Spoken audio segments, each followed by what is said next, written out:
Chapter 7.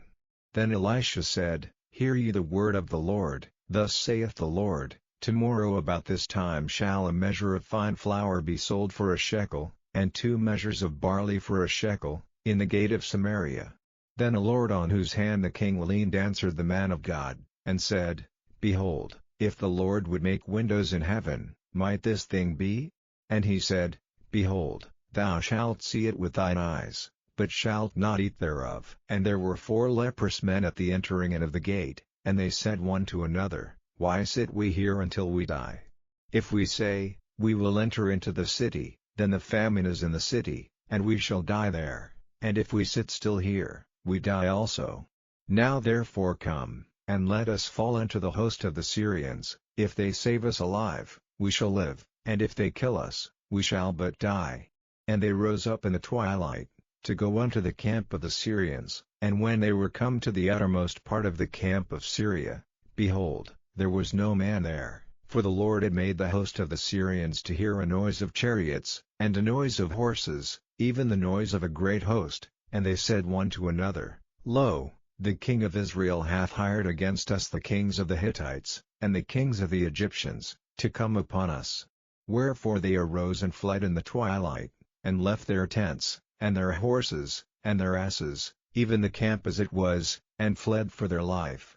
And when these lepers came to the uttermost part of the camp, they went into one tent, and did eat and drink, and carried thence silver, and gold, and raiment, and went and hid it, and came again, and entered into another tent, and carried thence also, and went and hid it. Then they said one to another, We do not well, this day is a day of good tidings, and we hold our peace. If we tarry till the morning light, some mischief will come upon us. Now therefore come, that we may go and tell the king's household.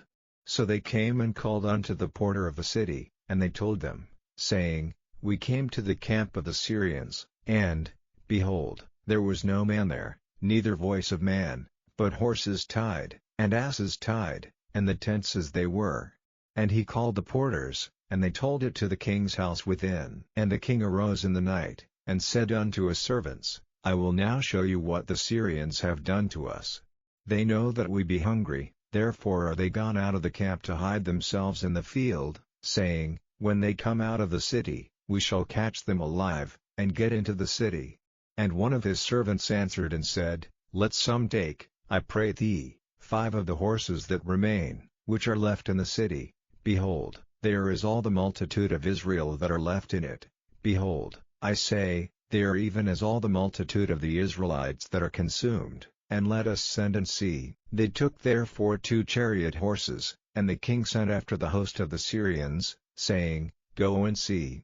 And they went after them unto Jordan, and, lo, all the way was full of garments and vessels, which the Syrians had cast away in their haste.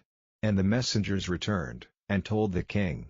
And the people went out, and spoiled the tents of the Syrians. So a measure of fine flour was sold for a shekel, and 2 measures of barley for a shekel, according to the word of the Lord.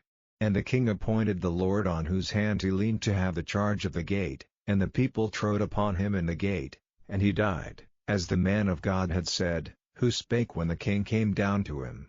And it came to pass as the man of God had spoken to the king, saying, 2 measures of barley for a shekel, and a measure of fine flour for a shekel, shall be tomorrow about this time in the gate of Samaria. And that Lord answered the man of God, and said, Now, behold, if the Lord should make windows in heaven, might such a thing be? And he said, Behold, thou shalt see it with thine eyes, but shalt not eat thereof. And so it fell out unto him, for the people trode upon him in the gate, and he died.